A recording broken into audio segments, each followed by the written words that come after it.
सबने राम जी को भेंट किया, सबने उपहार अर्पित किए। और उपहार देने में भी एक प्रतिस्पर्धा होती है। कोई विशिष्ट व्यक्ति होते हैं और उनके किसी विशेष उत्सव में लोग पहुंचते हैं, तो उसमें भी इतने लोगों के बीच में इन्होंने क्या भेंट किया, ये सबकी नज़र में आएगा कि नहीं आएगा? तो लोग देखने दिखाने लायक देते हैं। हमको ही कई बार मन में आता है, कहीं गए तो साथ वाले एकाध कोई पैकेट मेवा का या छोटी सी डलिया तो हमको अच्छी नहीं लगती। भैया दूसरी समय हो तो बड़ी डलिया बनवाओ, क्योंकि जहाँ जा रहे हैं एकदम स्वरूपानुरूप तो होना चाहिए। 2-4 फल और एकाध पैकेट ले जाना ये अच्छी बात नहीं है, ऐसा होता है। तो जहाँ जाओ वहाँ के जैसा देवता हो पूजा भी वैसी ही होनी चाहिए। सबने मूल्यवान अमूल्य वस्तुएं राम जी को अर्पित की, पर उसमें सबसे अधिक मूल्यवान विभीषण के द्वारा दिया हुआ हार था। वो ऐसा समझिए कि उस समय में इस पूरे विश्व ब्रह्मांड का सबसे मूल्यवान था। वो मूल्यवान क्या कहें, उसकी कीमत ही नहीं लगाई जा सकती थी। क्यों? त्रिलोक विजयी रावण ने जहां जहां जिस लोक पर चढ़ाई की, उसकी सर्वश्रेष्ठ मणि उसने विजय चिन्ह के रूप में ले ली थी, हरण कर ली थी, और उन मणियों से एक हार बनवाया था। उसको पहन के वो बैठता था। रावण के बाद वो हार विभीषण को मिला, पर विभीषण जी भगवान श्री राम के प्रति कृतज्ञ हैं। मन में विचार करने लगे कि मेरा तन मन प्राण तो सब रघुनाथ जी का ही है, और ये उत्तम हार तो प्रभु के योग्य ही है और किसी के लायक नहीं है। तब रत्न का वह दिव्य हार, मणियों का वह हार श्री विभीषण जी ने रघुनाथ जी के श्रीकंठ में पधरा दिया। सब पूरे दरबार में चकाचौंध हो गई, उसकी इतनी चमक थी उस हार की, और सब हर्षित हुए, हर्षध्वनि ध्वनि करने लगे। अब विभीषण जी को, हाँ वाह, सबसे बढ़िया भेंट विभीषण जी की। अब सबका भेंट अर्पित करने का कार्यक्रम पूर्ण हो गया। अब राम जी जो जो भेंट में आया था सब बांटने लगे। राम जी को क्या करना, आओ अंगद जी तुम ये लो, लो सुग्रीव जी तुम ये लो, सबको सब चीज बांट दी। बढ़िया बढ़िया दिव्य वस्तुएं। हनुमान जी को कुछ नहीं दिया। क्यों? सब राम जी की तरफ ताक रहे थे कि हमको पता नहीं प्रभु प्रसाद में क्या देंगे। पर हनुमान जी तो केवल अपने कोमल कर कमल में रघुनाथ जी के चरण तल पधरा करके धीरे धीरे चरण कमल चापत विधि नाना, वो तो अपने काम में लगे थे। श्री सीताराम नामोच्चारण करते हुए प्रभु का पाद संवाहन कर रहे थे। अब वो हार राम जी ने किसी को नहीं दिया, और जितनी उपहार में आई थी सब चीज बांट दी, पर वो नहीं दिया हार।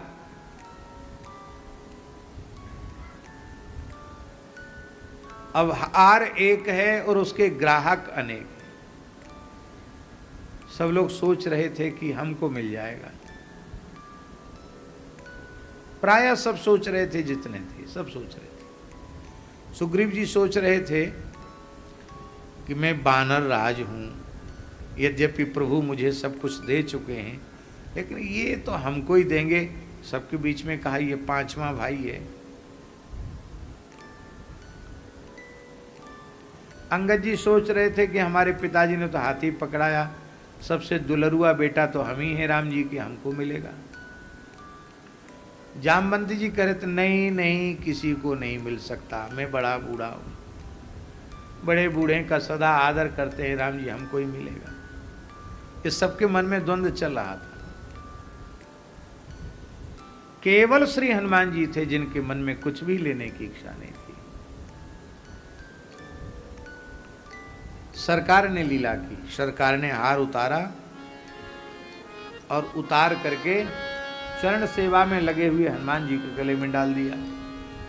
जैसे हनुमान जी के गले में हार पड़ा, मणियों का हार है, पुष्पहार तो है नहीं, तो अरवरी मति अरवरी, अरे ये क्या कंठ में पड़ गया। उन मणियों को देखा, सरकार की ओर देखा। हाँ, राम जी ने वो हार किशोर जी को दे दिया। राम जी ने सीधे हनुमान जी के गले में नहीं डाला, तो भेदभाव का आरोप लग जाएगा, इनको क्यों, इन्हीं को क्यों दे दिया। तो सरकार ने नीति प्रीति परमार्थ स्वार्थ को न राम सम जान जथारथ, इसलिए राम जी ने श्री किशोरी जी को दे दिया और श्री किशोरी जी ने हनुमान जी के गले में डाल दिया। क्यों डाल दिया? क्योंकि अपने प्रियतम के रुख को भली भांति समझना ये श्री किशोरी जी को ही आता है। वो समझ रही कि ये हमको दिया हनुमान जी को देने के लिए, हनुमान जी के गले में डाल दिया। हनुमान जी ने देखा सीताराम जी की ओर, दोनों युगल सरकार मंद मंद मुस्कुरा रहे हैं, इसका मतलब इन्होंने ही दी है, इसमें कुछ विशिष्टता होगी। तो एक एक दाना मणि का निकाल लेते, ऐसे देखते इसमें क्या विशेषता है, इसमें कोई राम जी तो है नहीं, जानकी जी तो है नहीं, हो सकता भीतर हो, तो दांत में दबा कड़ाक कड़ाक करके तोड़ करके नीचे पटक देते, देखते कुछ नहीं। हनुमान जी तो वज्रतुल्य वज्रांग हैं, रोम रोम वज्रतुल्य है, दांत क्या कहना उनके। दो चार मणियां फोड़ फोड़ के डाल दिए। कुछ लोग हंस रहे थे और कुछ लोग आश्चर्यचकित थे। सबसे ज्यादा पीड़ा विभीषण जी को हो रही थी। उनको लगता था बताओ इतनी बढ़िया चीज हम लंका की एक सर्वोच्च अमूल्य निधि लेके आए और सरकार ने रखा भी नहीं, अरे हमको ही प्रसादी में दे देते, ऐसा करना था। तो एक कहावत है, बंदर क्या जाने अदरक का स्वाद, हनुमान जी को दे दिया, आखिर तो बानर हैं, इनको क्या पता इसकी क्या कीमत है। ये विभीषण जी के मन में आ रहा था। राम जी सर्वांतर्यामी हैं।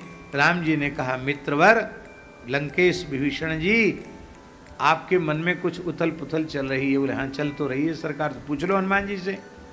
हनुमान जी से कहा कि आप क्यों वज्रतुल्य मणियों को तोड़ रहे हैं। बोले विभीषण जी हम ये देख रहे हैं इसमें मेरे प्रभु कहाँ हैं, और जो प्रभु जिसमें नहीं है, उनका नाम जिसमें नहीं है, उनका रूप जिसमें नहीं है, वो मेरे लिए कोई मूल्यवान नहीं, इसलिए मैं उसको तोड़ के फेंक रहा हूँ। इतना सुनकर थोड़ा आविष्ट हो गए विभीषण जी और उन्होंने कहा आपने कभी अपने इतने बड़े पर्वताकार देह को लेकर घूम रहे हो, इसमें राम नाम है, इसमें सीताराम जी। बोले अवश्य है। और अपनी संपूर्ण त्वचा को, जैसे सर्प अपनी कैंचुल को उतार देता है, सारी त्वचा को उतार कर रखा, चरण से लेके मस्तक तक पूरे शरीर में राम नाम। और जासु हृदय आगार बसहि राम सर चाप धर, प्रणवं पवन कुमार खलबन पावक ज्ञान घन, जासु हृदय आगार बसहि राम सर चाप धर, जासु हृदय आगार बसहि राम सर चाप धर, जासु हृदय आगार बसहि राम सर चाप धर। आहा फोरी मणि डार दिए दरबार, फोरी मणि डार दिए दरबार, फोर मणि डार दिए दरबार, फोरी मणि डार दिए दरबार, दिखाए चीर हृदय आगार, दिखाए चीर हृदय आगार, विराजत नित्य युगल सरकार आपकी, जय हो जय हो जय। विराजत नित्य युगल सरकार आपकी, जय हो जय हो जय। अंजनी पुत्र पवन सुत वीर आपकी, जय हो जय हो जय। धरणी पुत्र पवन सुत वीर आपकी जय हो जय हो जय। सबने श्री हनुमान जी के चरणों में प्रणाम किया।